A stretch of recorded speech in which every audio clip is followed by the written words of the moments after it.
Un guide pour un langage culturellement approprié.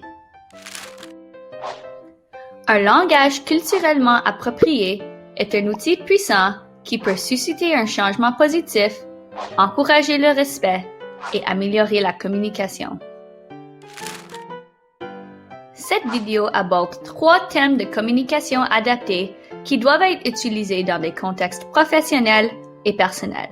Ces thèmes sont un langage parlant de la personne d'abord, l'utilisation correcte des pronoms et la connaissance d'acronymes culturels pertinents.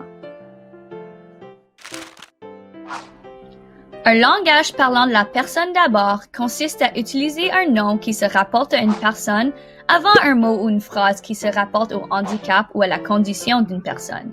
Par exemple, utilisez une personne en situation de handicap plutôt qu'un handicapé. Comme vous pouvez le constater, la personne précède le handicap. Un langage parlant de la personne d'abord met en évidence le fait que, si le handicap peut être un élément de l'identité d'une personne, il n'est en aucun cas le facteur déterminant de celle-ci. Cette approche permet de reconnaître et de respecter les aptitudes d'une personne. Le second thème concernant un langage culturellement approprié est l'utilisation correcte des pronoms personnels.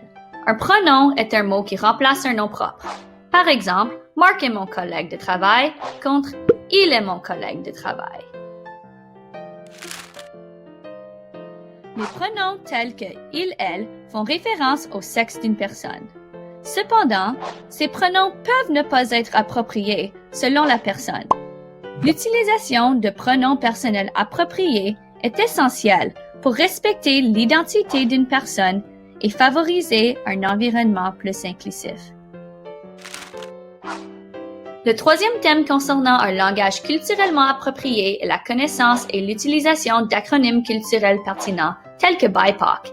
L'acronyme BIPOC signifie Black, Indigenous and People of Color, ou PANDC, personnes autochtones, noires et de couleur en français.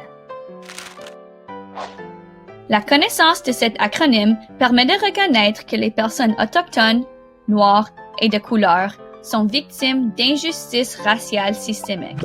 Un effort collectif de la part de notre communauté est nécessaire pour identifier le racisme et permettre à chacun, quelle que soit la couleur de leur peau, de bénéficier de l'égalité des chances, de la sécurité et du respect.